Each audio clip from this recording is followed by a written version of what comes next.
NEET exam में दो तरीके से मार्क्स लाए जा सकते हैं, एक है नॉलेज और दूसरा है पेपर स्ट्रैटेजीज, जुगाड़ से। और इस वीडियो में हम बात करने वाले जुगाड़ से मार्क्स कैसे बढ़ सकते हैं। हमने नॉलेज अभी तक 1 साल, 1.5 साल, 2 साल तक हमने ट्राई कर लिया। अभी पेपर में ऐसी कैसी स्ट्रैटेजीज लगानी है जिससे कि हमारे मार्क्स बढ़ सकता है और सबसे इफेक्टिवली पेपर सॉल्व कर सकते हैं। इन सब चीजों पे हम बात करने वाले हैं। तो चालू करते हैं। मेरा नाम है संकल्प सालुंके, मैं फाइनल एमबीए स्टूडेंट हूँ एट भोपाल और मैं चीफ मेंटर हेड भी हूँ एट mentorme.in। तो सबसे पहले बात करने वाला है पेपर स्ट्रैटेजी के ऊपर कि एग्जैक्टली पेपर स्ट्रैटेजी कैसी होनी चाहिए, क्या पहले सॉल्व करना है, इन सब चीजों के बारे में। तो पेपर स्ट्रैटेजी सबसे जो इफेक्टिव है वो है राउंड स्ट्रैटेजी। राउंड स्टडी में हम क्या करते हैं कि जो भी हमें क्वेश्चंस इजी लगते हैं उनको पहले सॉल्व कर लेते हैं, पेपर में ही टिक मार्क कर लेना है, ठीक है, उसमें कोई मोस्टली दिक्कत नहीं आती है। तो क्वेश्चन नंबर 1, 2, 3 ऐसे करते जाना है और जहाँ पे भी हमें लगता है कि इस क्वेश्चन में मेरे ज्यादा टाइम जा रहा है उसको स्किप कर दो, आगे बढ़ दो। ऐसे करके हमें पूरा एक पेपर का राउंड लगाना है। सीक्वेंस तुम्हारा मोस्टली ऐसा होना चाहिए कि बायोलॉजी, केमिस्ट्री, फिजिक्स ये सब लोग ही प्रेफर करते हैं, बट इसके अलावा तुम्हारा कोई सीक्वेंस है तो इस टाइम पे चेंज करना तुम्हारे लिए रिकमेंडेड नहीं है। जो सीक्वेंस तुम्हारा अभी तक चल रहा है, जिसमें प्रैक्टिस है, वही रखो। बट ज्यादा बेटर ये रहेगा कि तुम बायोलॉजी, केमिस्ट्री, फिजिक्स ऐसे करके जाओ और ऐसे करके तुम्हें एक राउंड लगाना है। फिर तुम्हें देखना है कि टाइम कितना बचे। मोस्टली तुम्हारे पास टाइम बचेगा अच्छा खासा। फिर तुम राउंड 2 लगाओगे। राउंड 2 में देखोगे तुम जो तुम्हारे क्वेश्चंस छूट गए थे उनको रिविजिट करना ट्राई करोगे। और ये राउंड्स तुम तब तक लगाओगे जब तक तुम्हारे पास 25 मिनट्स नहीं बचता है। 25 मिनट जैसे ही बचे, तुम्हें समझ आ गया 25 मिनट्स बच गया, सबसे पहले हमें OMR मार्किंग स्टार्ट करना है। और जो क्वेश्चंस हमारे छूट गए थे ना उनको मार्क मत करना, ठीक है। तो यहाँ पे एक प्रॉब्लम आ सकती है तुम्हें कि तुम ऊपर नीचे कर दो OMR फिलिंग में, तो उसका तुम्हें अच्छे से ध्यान रखना पड़ेगा कि ऊपर नीचे नहीं होना चाहिए OMR में। OMR फिलिंग होने के बाद तुम्हारे पास कुछ टाइम बचेगा, 10-15 मिनट्स बचेंगे, जिसके अंदर हम क्या करेंगे कि अपने राउंड को कंटिन्यू करेंगे और जो हमने क्वेश्चंस छोड़े थे कि पक्का इसका आंसर हमारे से आ सकता है उनको पहले देखेंगे, ठीक है।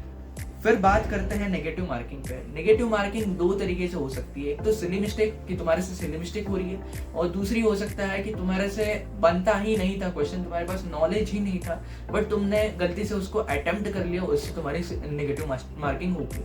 तो सबसे पहले बात करते हैं सिली मिस्टेक। सिली मिस्टेक पे हमने लास्ट वीडियो पे अच्छे से बात कर दी थी और एक ट्रिक बताई थी मैंने, सिली डायरी। उसके बारे में मैं थोड़ा सा बताता हूँ, बाकी डिटेल में मैंने उस वीडियो में बताया आपको कि एक डायरी मेंटेन करनी है सिली मिस्टेक्स की, और हर एक मॉक टेस्ट से पहले हमें वो डायरी पढ़नी है कि हमारे से सिली मिस्टेक क्या क्या होते हैं। जब हम पढ़ के जाते हैं मतलब मॉक टेस्ट के जस्ट आधा एक घंटा पहले पढ़ते हैं उनको, थोड़ा दिमाग अपना कॉन्शियस में आ जाता है और जब भी वो सिली मिस्टेक हो रही होती है अपना दिमाग अलर्ट हो जाता है कि वो मिस्टेक नहीं होनी चाहिए।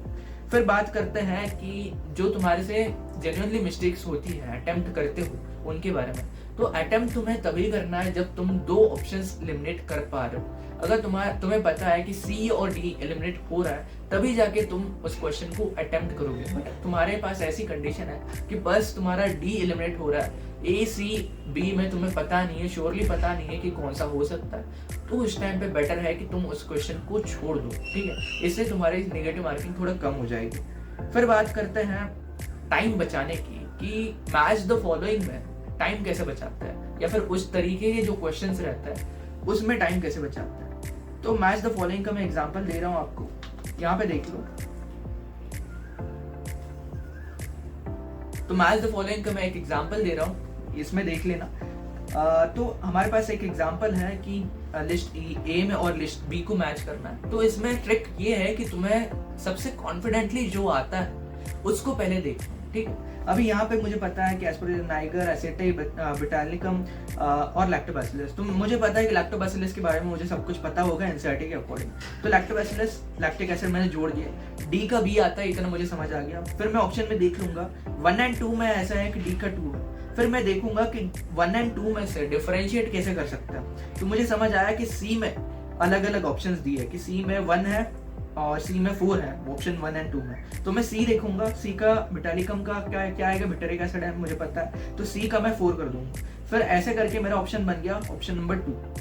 देखो मैच द फॉलोइंग जो रहता है ना, ऐसे टाइप के जो क्वेश्चन रहते हैं ना, इसमें तुम्हारे से एक क्वेश्चन से 4 क्वेश्चन करा रहे हो, तो वहां पे वो 4 टाइम्स टाइम खा रहा है तुम्हारा। तो उसमें तुम्हें टाइम बचाना पड़ेगा कम से कम उससे क्वेश्चन अटेम्प्ट करके। जैसे मैंने क्या किया, 4 में से मैंने बस 2 क्वेश्चन अटेम्प्ट करके मेरा ऑप्शन बन गया। तो ऐसे करके हमें टाइम बचाना पड़ेगा। और एक एग्जांपल देते हैं।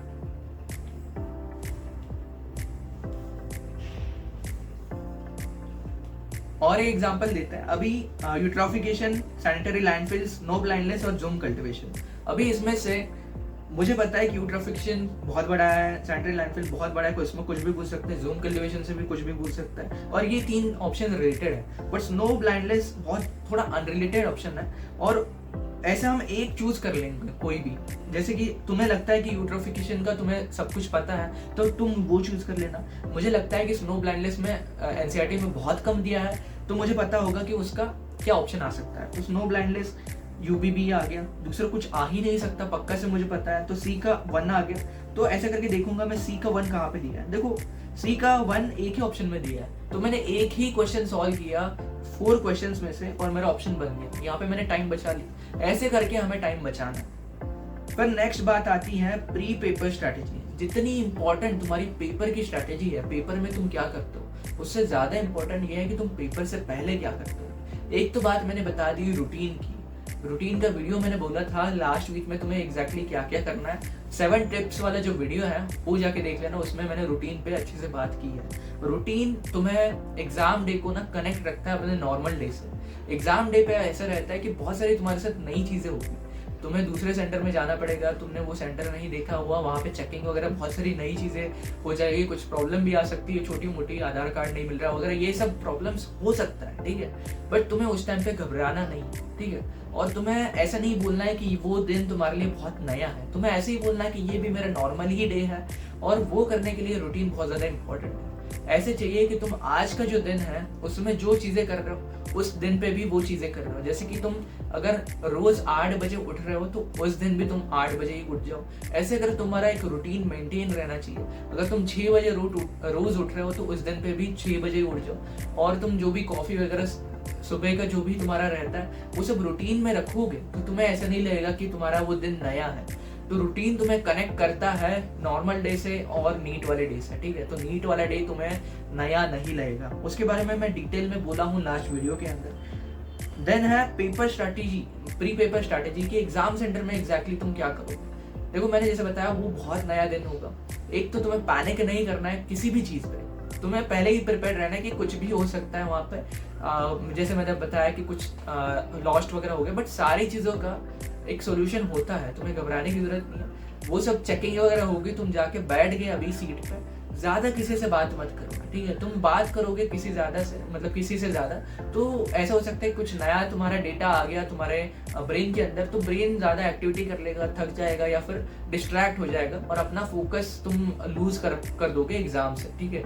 तो तुम्हें ज़्यादा बात नहीं करनी है, अननेसेसरी बात नहीं करनी है, बैठ जाना है और बैठ के तुम्हें खुद से बात करनी है। क्या क्या बात करनी है? आई कैन, आई विल, मैं करूँगा, मुझे भरोसा है, मुझे बस ध्यान देना पड़ेगा, मुझे सब कुछ पता है, आई नो एवरीथिंग, मुझे बस एग्जाम में पैनिक नहीं करना है, हमें एंग्जाइटी को साइड में रखना है, बस मुझे पेपर स्ट्रैटेजी पे, मतलब पेपर जो भी है अपना क्वेश्चंस और आंसर, इस पे फोकस करना है। ये दिन मेरे लिए कोई नया नहीं है, जैसे मॉक टेस्ट में देता था वैसे ही मेरा आज का दिन है, कुछ नया नहीं। ये सब चीज़ें अगर तुम ध्यान में रखोगे, ज़्यादा पैनिक नहीं करोगे, तो उसी टाइम पे तुम आधे नीट के पॉपुलेशन जो है, नीट के जो स्टूडेंट्स हैं उनसे आगे बढ़ चुके होंगे, क्योंकि मेजॉरिटी पॉपुलेशन का इसी में मार्क्स कुछ घटे जाएंगे, उनका फोकस लूज हो जाएगा और उससे वो पेपर में ध्यान नहीं दे पाएंगे, उनकी कहीं ना कहीं उसका मैनिफेस्टेशन हो जाएगा सिली मिस्टेक्स वगैरह से।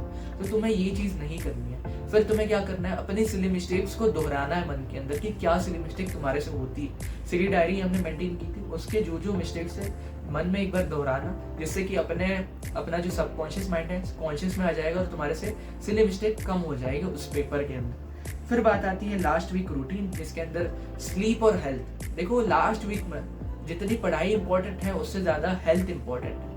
बहुत स्टूडेंट्स को मैंने देखा है कि लास्ट वीक के अंदर अपनी हेल्थ खराब कर देते हैं, तो पूरा 1.5-2 साल का जो उनका पढ़ाई का मतलब हार्डवर्क है वो पूरा वेस्ट चला जाता है। तो वो सबसे वर्स्ट कंडीशन है। चाहे तुम पढ़ाई कम कर लो लास्ट वीक में, बट अपनी हेल्थ का ख्याल रखना, नींद अच्छे से लेना, नींद टाइम पर लेना, और जो रूटीन मैंने बोला है लास्ट वीडियो के अंदर उसको अच्छे से फॉलो करना।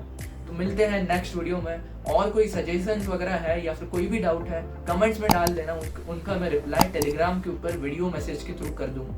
ठीक है, तो मिलते हैं। All the very best exam के लिए। बाय बाय, हसल करते रहो।